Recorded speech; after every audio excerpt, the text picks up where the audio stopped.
Nature's first green is gold, her hardest hue to hold. Her early leaves a flower, but only so an hour. Then leaf subsides to leaf, so Eden sank to grief. So dawn goes down today, nothing gold can stay.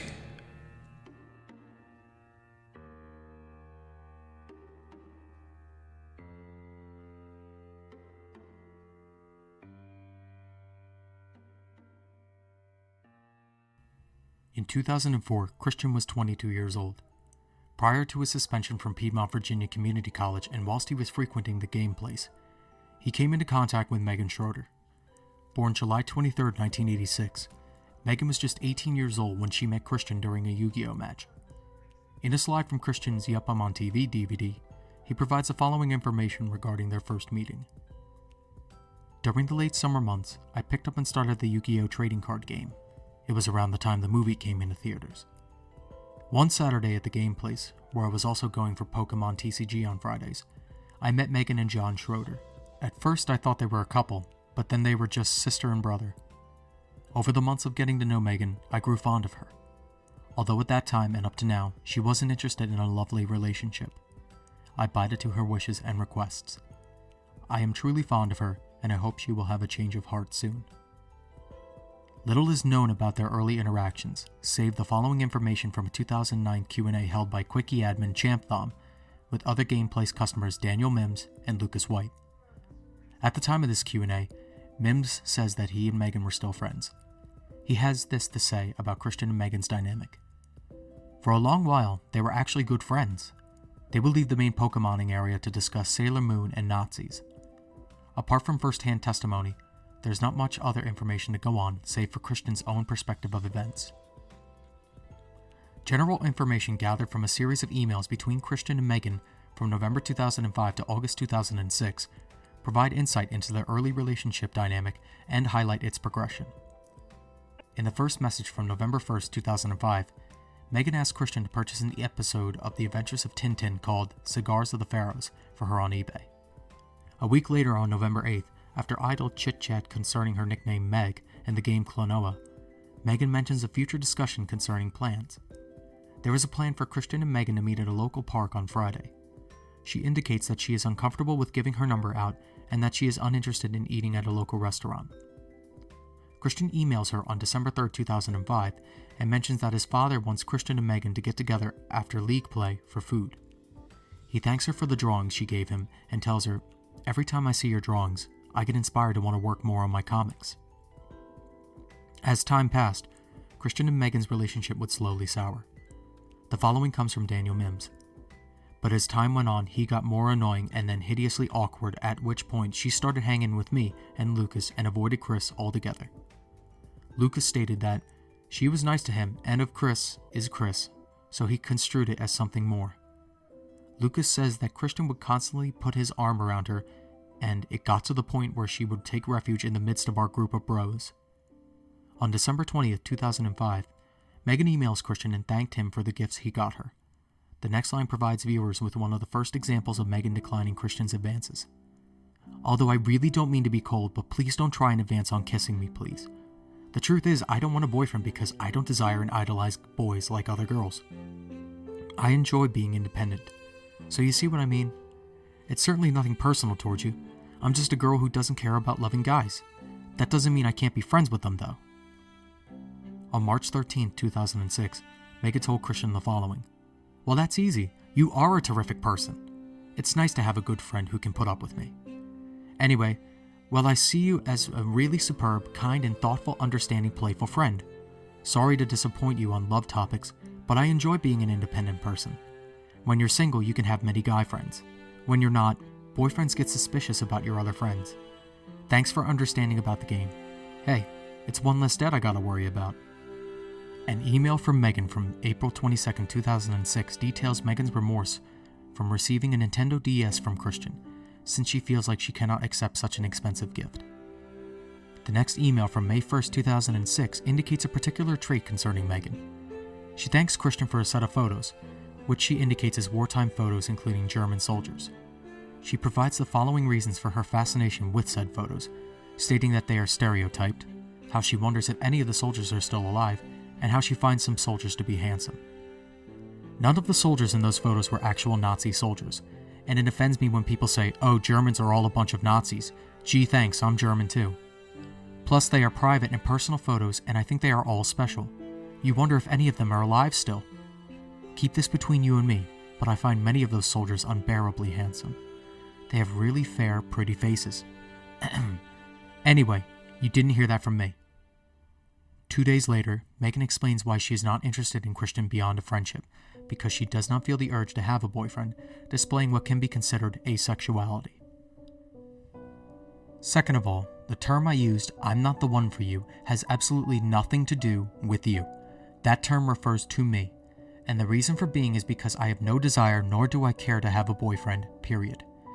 Even if he were the most gorgeous soldier on the planet, I just don't care.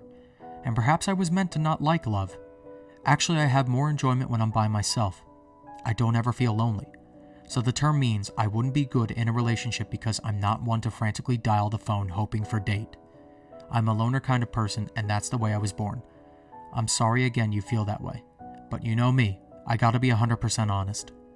So in other words, you're not a loser. I'm not saying I don't like you. I just don't care for guys in that kind of relationship matter. But that doesn't mean I don't care, period. I care because we are friends. And I prefer to have guys only as friends because they are good companions and comrades. I never cared about having a boyfriend. I doubt I will. I like being the way I am, and I don't want to be like the others. Yeah, that's a good way to say it. I want to be as different from people as I can. I hear girls saying how they want to get married, have kids and stuff like that, but not me. I want to be free from marriage and have my own life with myself.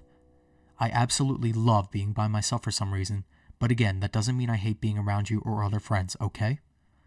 So I hope you understand that now, and maybe you know now why I don't like touchy-feely situations, but I enjoy being friends. In conclusion, having any kind of boyfriend is just not in my system. My goofy cousins just don't understand why I'm not married or dating. They're both married, but I think deep down they admire me for being that adamant about it. Somehow I get the same feeling from you? You admire my roughness and toughness? Well, I hope you feel better after you read this. But hey, isn't it better to tell you now before anything has happened? Unlike that, excuse me, bitch you drew in your book who was pranking you? Girls like that deserve my wrath. Christian emails her 4 days later and mentions how he's going to place a bid on 87 photos later that night. He then asks her for her phone number. Megan, I'd feel much better if I could converse with you about these situations vocally, than written, because I feel a bit of tension from waiting a day or two for your reply. And I feel that our points would come across between us more effectively. I understand that you don't like to waste time on the phone, but how often do you receive calls at your house or cell from anyone other than telemarketers? So, could I get your phone number, please? Megan emails him on May 22nd, further stating that she wants nothing more than friendship with Christian. Well, I like us being friends, but please understand that I wish for no deeper relationship. I just don't care or have that desire for a boyfriend no matter who he is, okay? And to be honest, I felt awkward on how you all of a sudden said you wanted to come to my house. Let me just say this. You should think of me as Knuckles. I'm the kind of person who, although is a loyal friend, I can only take so much friendly meetings. You know how Knuckles will hang around a bit but then take off once again? I'm like that. Hanging out on Fridays is really the most I can do. I know that probably doesn't seem fair to you, but you are a different person with your own different needs. I'm my own person with my own different needs. Or should I say unwanted needs. So please could we put off park meetings for a while? Pretty please with a Yoshi berry on top. And also please give me a little more space at the store. I don't always like having a second shadow while looking at stuff. Do not take this as an insult. You have no idea how many times I have to bark at John sometimes. So from now on, I'd like a little time alone looking at models that will never come in, and then I'll come to the middle and play. She later changes the subject to keep the mood positive, but a remaining portion of the email is missing. Megan has indicated that Christian's behavior with his sign could be considered strange or socially unacceptable in an email to him from June 10th, 2006. Anyway, well, I'm glad there is a new possible friend for you. So let me begin by saying this however I mean no harm towards your feelings. It's flattering how you said your heart will remain strong to me, but I really wish it didn't. And here is why. I've told you many times I don't want a serious relationship with you or any other guy for that matter. And so you really need to give up on me because it'll only make you miserable. The fact that a fan has showed up may be a sign. You see, instead of spending all your energy looking for a girlfriend, you should lay back, take it easy, and open up. Then I think someone will show. You should try not to act so desperate. The way to spell it out and advertise yourself, passing girls may think it's strange behavior. Of course I understand your situation, but other people don't, and they may think, please don't get upset, that you are some kind of lech or molester. I know you're not, but you see where I'm coming from? So please do not waste more thoughts on me. Of course we are friends, but friends only. Please detach yourself from me and see if anything happens between you and this girl, and maybe her friends, okay? My wish for you is to find your own someone for yourself. Me? I'm just a heartbreaker. She later states in this email that she appreciates Christian for trusting her with access to his eBay, and she promises to pay him back for all the things she bought. On June 20th, 2006, Sonichu issue number 5 is released, and Megan makes her first appearance in the Sonichu series in episodes 12 and 13, My Best Friend's Cherokee Wedding, and Smashed Hearts and Entrapment, as Sailor Megtoon, based off characters from the Japanese anime Sailor Moon. The accepted assumption is that her inclusion as a sailor soldier is due to Christian and Megan both sharing a positive opinion of Sailor Moon, but also as an attempt by Christian to win her attractions and appease her due to his recent behavior. Megan sent Christian an email on June 25th expressing her disappointment towards him. Yeah, although I'm not angry at you, I'm a little disappointed at your behavior. I'm really sorry this may sound harsh, but it's the 100% truth about how I feel, okay? I know I hate guys and I hate love, because I told you a million times. So why do you keep getting too close and touching me? I really don't like it at all. I know you said because you have feelings for me and it's hard for you, but, I'm sorry this sounds mean, you really need to try and get over it. If you keep hanging on like that to someone who doesn't love you back, well, it'll only make you more miserable. You need to just accept the fact that I don't and will probably never love you, so you should just take a rejuvenating breath and move on. Megan tells Christian about an experience she had in order to explain why it was pointless to spend so much time going after someone. She mentions that she doesn't understand herself and how her mind and heart go in two different directions. But throughout my life, I've trained myself to ignore feelings for a guy. I don't want a boyfriend and I won't give in. I won't allow it. Now I sound like that lady villain you have, but oh well, that's the real me. Now you know the real me, but how do you like me now? When it comes to relationships, I'm a dangerous person. It seems I only break hearts. So for your own sake, please try to get rid of the lovey feelings from me, and we can just be friends. So please don't touch me anymore, okay? I don't like it. And last wed, you really had me pinned against the wall. Please give me more space. Yes, I've heard that opposites attract, but also, doesn't a negative and a positive make a negative? Well, I'm hungry now, so I'll leave it at that. If your feelings are hurt, I'm really sorry, but perhaps you take that opportunity to release your feelings for me and start anew. The next month, Megan messages Christian in regards to his beliefs pertaining to boyfriend-free girls, indicating that she does not agree with him. Geez, what kind of question is that? I honestly have no idea. You can't change your looks unless it's plastic surgery or something. I'm not the one you need to ask. I really don't know what you should do. You should sit down and try to think it out for yourself. Also, I'm just a little mad that I have to keep telling you to please stop touching me. It's like you're not wanting to listen to me. I tell you, then you say okay, but eventually you're back to the same tricks, and this time I really mean it. Even my other friends don't like it and think it's weird. So once and for all, could you please stop? You know, I don't like it, so why do you keep doing it? It's not like you're going to try and soften me or something. So I don't want to have to tell you again, or I might get really angry. Because you know, unwanted remarks or advances to a girl is sexual harassment, and I don't take that lightly. Okay? So can you understand now? Going back to, are you copying me? I don't like it much when people get into something right after they find out I liked it first. When you said we had a lot in common, like Sailor Moon and My Little Pony, well, who loved Sailor Moon first? Who collected My Little Pony first? Okay, I know I sound like a spoiled brat, but can you see what I'm trying to say here? I don't like being too in common with others. I try to be different from others as possible. I personally don't like Pretty Cure that much. Mostly the reason is because you liked it first, and out of respect, I decide not to get into it because to me, Pretty Cure is your thing, like Sailor Moon and My Little Pony should be my thing, you know? I even remind myself to not tell of my other series I love because I'm afraid the next day you'll have everything there is to get from that. So if I ever order something that's something you don't really know about, then just hand it over casually like you didn't even see it. So I just wanted to make these points clear, and usually sounding mean like that is the only way for me to get them across.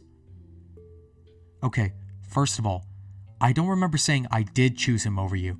If you have the email saying I did, send it please. I can't even remember a conversation. Second of all, brace yourself, this may sound blunt and harsh, but shouldn't it be my decision? When you sent the email saying you were going to send a freakout message saying just how friendly were you, you make it sound like I have to get your approval to be that kind of friendly to someone. And I felt rather disappointed about those remarks. Besides, he was really the first guy to ever pay any notice to me. Not that I was trying to find attention, he just came up to me. Also, I secretly did give you a chance. I always secretly test someone I'm making friends with. Just making someone happy isn't the only thing I test, but my vibes and body chemicals, whatever you call them, just don't feel anything around you, you know? It's also about the vibes and the chemistry. Even though someone can just be a bestest, nicest, always do things for you kind of person, you don't always actually love them. And that's how I feel about you, or rather, don't feel about you. And you already know I don't love you, so why make yourself unhappy by holding grudges and trying so hard to win me over? So please, if you really want to make me happy, please, let me make my own decisions and figure out my own life, okay? Besides, even if I had a boyfriend, what makes you think I'll stop being friends with you? I'm not that kind of person who'd say, well, I have a boyfriend now, so see ya. No, I'm not that kind of bitchy girl. Also, you don't even know this guy, so why do you say he can take care of himself? After all, you're not the one who may have to answer the call of duty and head off to war, and I think he would need more emotional support. You're just losing love. He could lose his life. His death wouldn't be in vain, but it's still a fallen soldier. So there you go. I'm sorry you feel all depressed, but that's just how it is. Stop saying all the girls are paired up. You can't prove that, and those girls chose to be with who they're with. So no matter what happens, I'm not going to drop all contact with you, okay?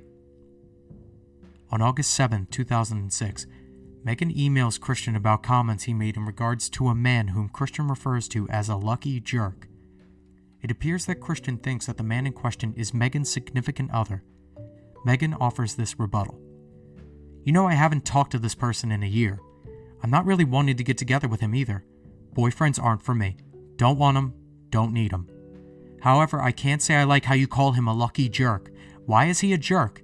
Why do you call all guys that? Because they take all the pretty girls, leaving you none to choose from? Hate to be blunt, but that's a pathetic way to think. You don't go to a mall and buy a girlfriend. The thing is, the guys didn't take all the girls just didn't choose you. Quit blaming other men. Girls choose who their boyfriend was too. You should know, that girl Sasha E loves has a boyfriend, but does he hate Knight or other guys? Just because you don't have a girlfriend doesn't give you the right to hate all men. It's not their fault. The world doesn't revolve around you, and keeping this grudge will really get you nowhere. Personally, I think you shouldn't be so picky about what they look like. All you say is you want a pretty girl. Well, it's the inside that counts. After all, a pretty girl can have the personality of Satan.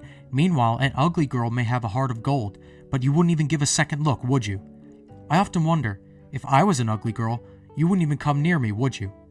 Which also makes me bring up something else. During the tag team, you yelled how you didn't want to pair up with a beginner. Did it even occur to you how many little kids' feelings you just shattered? And so if I was a beginner, would you say that to me as well? Or would you just pair up anyway because I happen to be a girl? Your insults and hatred towards other guys can offend me because it offends my brother. Well, sorry all that sounds mean, but I hope it gave you something to think about. I remember seeing a letter posted by you in Shoujo Beat. Then a couple issues later, there was a reply to that. Did you see that? Well, that girl is absolutely right. The letter Megan refers to is a letter Christian sent to Shoujo Beat, a manga anthology series that offers manga and anime news to subscribers. The letter appeared in the November 2005 issue and highlights Christian's belief that all the women he is attracted to are already taken by whom he refers to as jerks. Oh boy. Riko Izawa, an absolute boyfriend, sort of has the same problem I do. She can't get a guy, and I can't get a girl. Here's my sitch. All the pretty girls are already paired up with some jerk, leaving me with none to choose from. Also, nobody can tell off the bat a paired up from a boyfriend-free girl. At first, it's equally hard for Riko to find a girlfriend-free boy, but then she is granted this wish where she gets a girlfriend-free boy, although he is a robot, delivered to her doorstep. Lucky girl. I'm 23 years old. One would think I'd have gotten a girlfriend by now, but no, I haven't. I'm stuck in the situation where if my parents should pass away, I will be a very lonely virgin.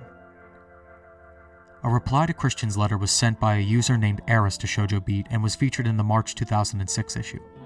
Pretty Schmitty. In your November issue, a guy was complaining about how he couldn't find a girlfriend. Why is he only looking for pretty girls? There are plenty of girls who are not supermodel gorgeous whom he could date. It's not the outside of the package that counts, but the inside.